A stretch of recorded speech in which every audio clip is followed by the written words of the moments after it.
What's up, movie lovers? I just got back from seeing The Secret Life of Pets, the latest animated movie to try and anthropomorphize animals. It's not like that hasn't been done 6,000 times before.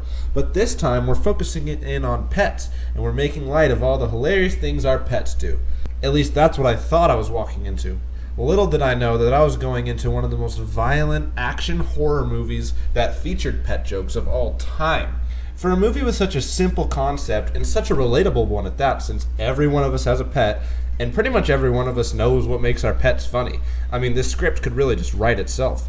And for some reason, instead of focusing on how funny pets are, they just got sadistic with this one. I mean, there was not a scene where they weren't trying to murder one of the pets, or drown a dog, or flatten a snake, or threaten another animal that they were going to skin it alive. What the hell was this? This was supposed to be a kid's movie, and I'm looking at it, and I'm 30 minutes in, and I'm terrified. There's so many scenes of dogs drowning. First of all, I don't know what it is. Maybe it's the fact that the director of this movie has worked on every single thing the Minions have ever done, that they've just completely warped his mind until he doesn't realize what funny is or what horror is or consequences for violent actions, because there's so much violence in this movie. It's crazy. Every one of the animals is trying to be murdered at some point. There's multiple scenes where the animals drive a car and are just smashing into people's cars. I mean, causing vertebrae damage, just sending them careening off the side of a bridge, smashing them into all sorts of different stuff, and just laughing about it, not caring. It's like, come on, there has to be some kind of consequences for violence. If there isn't, if you just show things being smushed and flattened and no blood, all that does is insinuate to kids that there are no consequences for violence, and that it doesn't really matter if you step on your snake or if you throw your gerbil out a window. That's not what we should be teaching kids about their pets.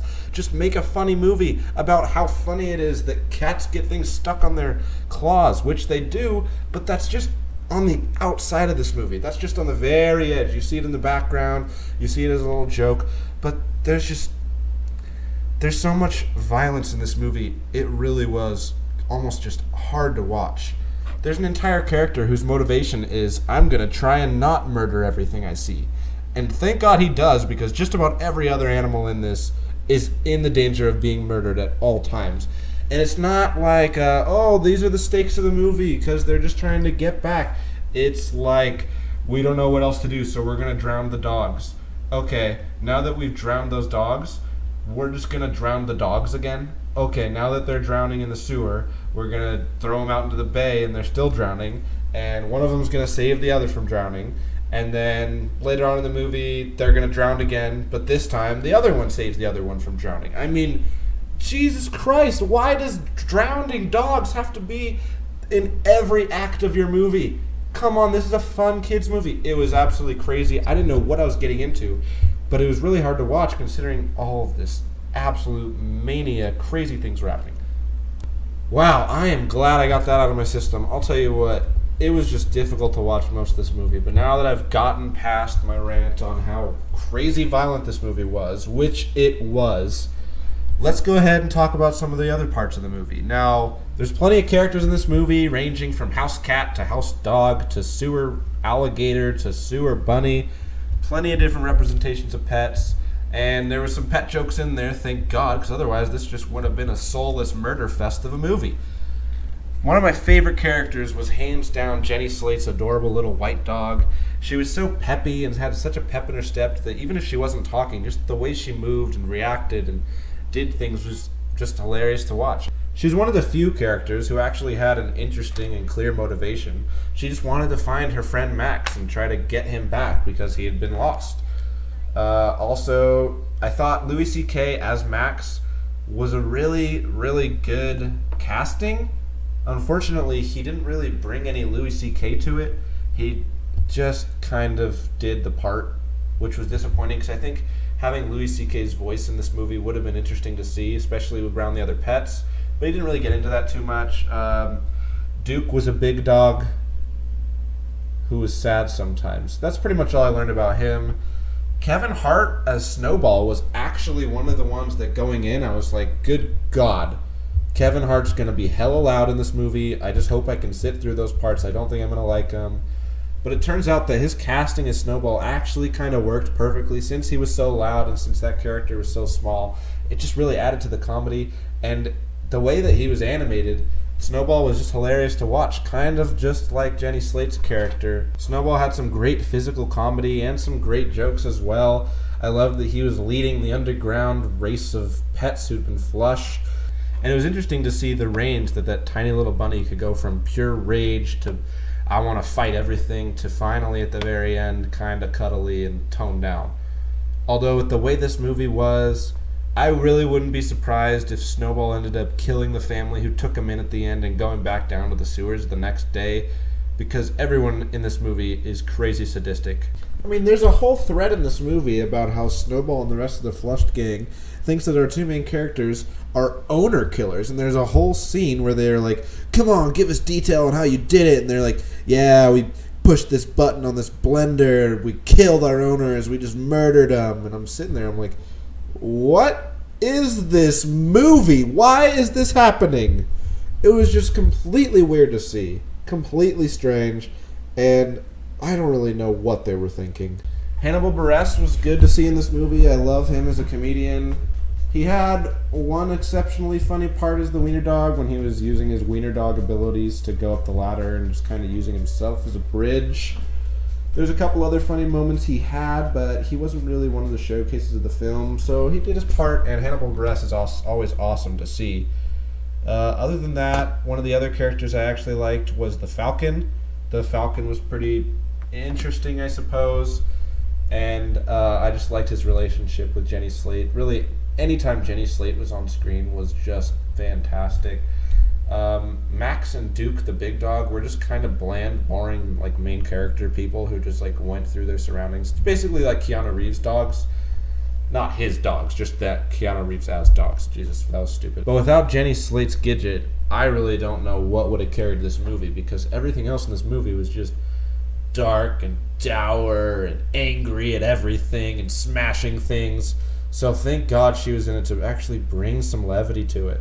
So let's run through this plot real fast. Our main character Max is at home, and then his owner comes home with a new dog, Duke. They don't really like each other too much. They go to the park the next day, and Duke ends up running out of the park with Max in tow. They get cornered by some cats, their collars get taken, they get caught by the pound. And that's our first and second time that they try to kill the dogs. I mean, the cats throw them up in the rafters of the laundry and almost throw them back on the ground. And then they get taken by the vet people, and the dogs are terrified because they're going to get put down when they get to the pound. And so then they escape and they go underground with Snowball, and then they need to run away from them because they're not actually owner killers like they say. They go to Brooklyn, they go to a sausage factory, and blah blah blah. They end up coming on home, and nothing really happens, and we don't really learn anything. I mean, there's no lesson about friendship, really. I mean, Max didn't even know his friends were out looking for him. It was just kind of a happy accident that they all wound up together. And they end up back at home in the same day before their owner ever knew that they left. There was really no consequences to the action or the characters or anything that happened in this entire movie, and we learned nothing.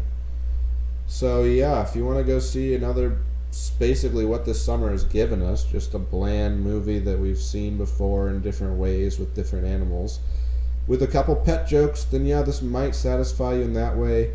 I don't think you should take kids to it, especially not kids under 10. This was just crazy. There's so many moments in this movie that I was like, what is happening? This is really on screen? They're just killing people. This is crazy. I mean, I'll tell you what. If you want to see a movie about dogs drowning, this is your movie. There is at least 3 different scenes of dog drowning. There's plenty of animals being killed.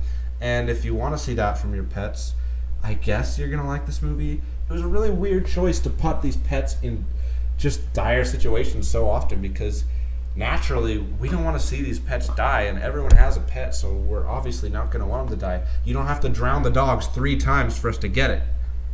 You know? And this movie can go to dark places too. After our 2 main characters end up leaving the sausage factory and gorging on sausage, and by the way, I can't believe they made it out of that sausage factory alive. I mean, with the way the movie was going, I definitely thought that they were going to have to escape some kind of incinerator at that point. But they get out of there, and Duke starts talking about his old owner, and I'm like, oh, wow, this guy's got a gray beard. I don't like the way this is going. And so Mac convinces him to go back and see his new owner, and they head back, and he's like, oh, that's a new car. This is weird. And I'm like, oh, boy, here we go. So he ends up talking to this cat on the front porch, and the cat's like, yeah, your owner's dead. I'm like, what? What? Why did you do this? Why do you have to... There's kids. This is a kid's movie. You don't gotta do it like that. There's so many better ways to handle it than to just drop a 100-pound weight on their heads like that. And then, of course, right after that, right after the very first scene that these two main characters have actually acknowledged that they're both kind of liking each other, they immediately start hating each other again. And he's like, Max, this is all your fault. I can't believe you did this. You made me come here. This is your fault. Max is like, screw you. I hate you again. And they hate each other. And then, just to go for the full trifecta, the people from the pound show up and grab them again. It's like, Jesus, you just want these kids to cry the whole movie, don't you? So they ended up grabbing Duke, and Max runs off, and then Max starts chasing Duke, and then the bunny shows up with his friends, and then they take the bunny's friends, and the bunny's like, we gotta team up. So they start killing people on the bridge, and they catch up to him, and they end up saving him right before they drowned again, because, you know, this director loves his drowning dog scenes. He just loves them.